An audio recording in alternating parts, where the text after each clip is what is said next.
Mọi cô gái đều muốn tin rằng bạn trai mình sẽ không bao giờ lừa dối nữa. Tuy nhiên, nếu anh ấy đã lừa dối một lần thì có lẽ anh ấy sẽ lại lừa dối bạn. Lừa dối có lẽ đã trở thành một thói quen và là thói quen rất khó từ bỏ. Nếu bạn phát hiện ra bạn trai lừa dối bạn thì đó là một dấu hiệu rõ ràng để rời đi khỏi mối quan hệ này. Rõ ràng là anh ấy không tôn trọng bạn, hoặc mối quan hệ mà hai bạn đang có là những tín hiệu mà bạn nên suy nghĩ kỹ về việc có nên tiếp tục ở bên cạnh người ấy hay không. Đàn ông có rất nhiều lời nói dối mà họ thường sử dụng và có nhiều mức độ nói dối khác nhau. Sau đây là những lời nói dối của đàn ông mà chị em cần lưu ý. Anh đang nghe đây.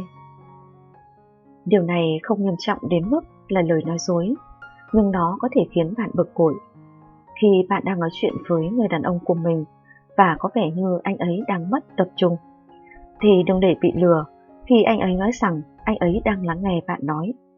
Lời nói dối này không phải là kẻ phá vỡ mối quan hệ của hai bạn, nhưng hai bạn cần có cuộc nói chuyện để giải quyết vấn đề, thay vì chỉ có bạn độc thoại và anh ấy giả vờ như đang lắng nghe. Trông em đẹp lắm rồi, bây giờ chúng ta đi thôi. Bạn muốn trông đẹp nhất tại bữa tiệc mà hai bạn sắp tới. Bạn biết rằng để có vẻ ngoài hoàn hảo thì cần phải có thời gian. Nhưng anh ấy thì chỉ quan tâm đến việc hai người có đến bữa tiệc muộn hay không. Lúc này không quan trọng là bạn trông thế nào, mà miễn là hai bạn nhanh chóng ra khỏi nhà để đến bữa tiệc. Đây là lời nói dối khiến bạn bực mình hơn bất cứ điều gì. Anh sẽ không bao giờ nói dối em. Lời nói dối này có thể là ông tổ của tất cả những lời nói dối. Vì đúng như nghĩa đen của từ này, tất nhiên là anh ta sẽ nói dối. Mọi người đều nói dối về điều gì đó trong mối quan hệ của họ. Đó có thể là một điều gì đó nhỏ nhặt, hoặc có thể là sự kết thúc của một mối quan hệ nào đó. Nhưng nếu một chàng trai nói với bạn rằng anh ta sẽ không bao giờ nói dối bạn, thì có lẽ anh ta đang che giấu điều gì đó lớn hơn, nên bạn cần chú ý. Anh và cô ấy chỉ là bạn. Đây là câu nói dối kinh điển của đàn ông, đang cố gắng chứng minh rằng anh ấy không lừa dối bạn. Điều này cũng có thể đúng là hai người chỉ là bạn. Nhưng nếu một cô gái liên tục nhắn tin cho bạn trai của bạn, và anh ấy ưu tiên tin nhắn của cô ấy hơn bạn, thì đó có thể là vấn đề. Đây là điều bạn cần tìm hiểu trước khi quá muộn. Anh không nghe điện thoại của em vì lúc đó anh đang ngủ. Điều này có thể nhiều ý nghĩa, nhưng luôn có một ý nghĩa rằng anh ấy không muốn nói chuyện với bạn.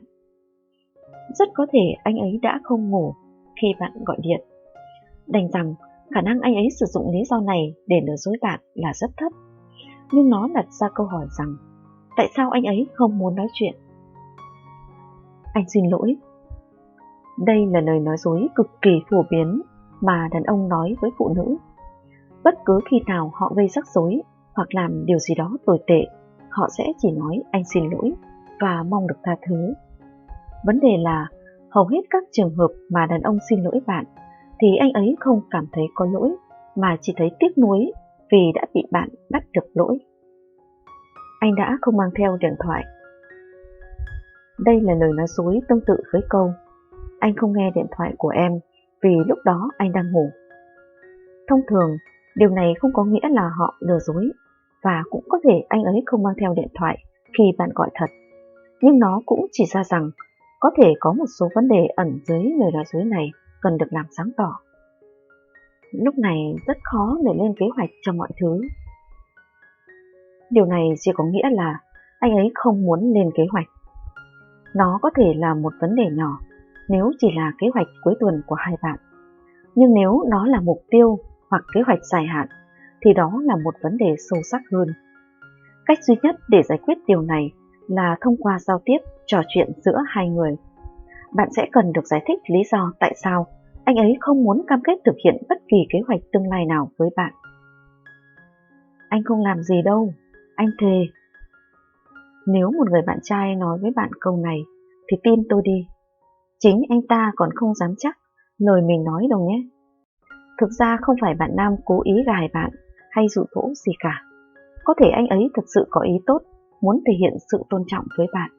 Nhưng kiểm soát được hay không khi tình huống xảy ra thì lại chẳng ai dám chắc. Tuy nhiên, có một số trường hợp họ cố ý gài bạn thì bạn cũng nên tỉnh táo mà suy xét. Anh thấy mình còn trẻ, chưa vội nghĩ đến chuyện đó.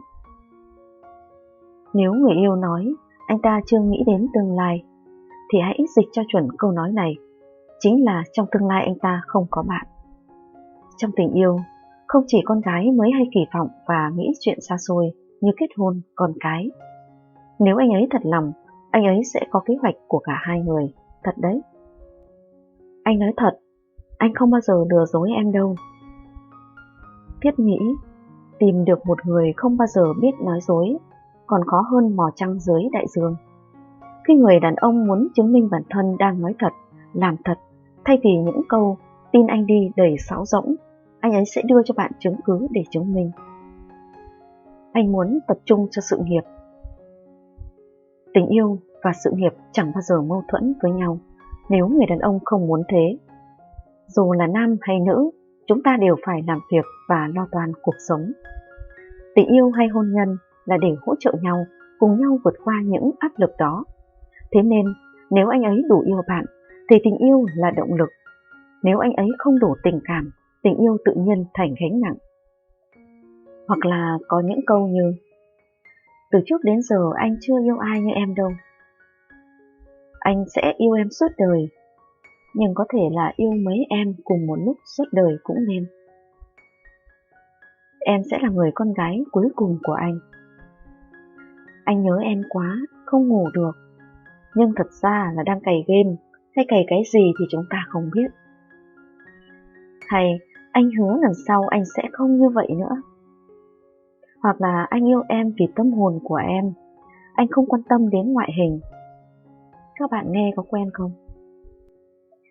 Các bạn nữ nên xem xét người đàn ông đó có thực sự yêu mình hay không, hay chỉ là đang lợi dụng hoặc qua đường với bạn. Một vài lời nói dối có thể được chấp nhận và tha thứ, nhưng nếu họ liên tục che giấu và lấp liếm mọi chuyện, thì có lẽ hai người nên tự xem xét lại mối quan hệ yêu đương. Bạn nữ nên khách quan nhìn nhận người đàn ông trước mắt, có thể anh ta không tốt như bạn nghĩ.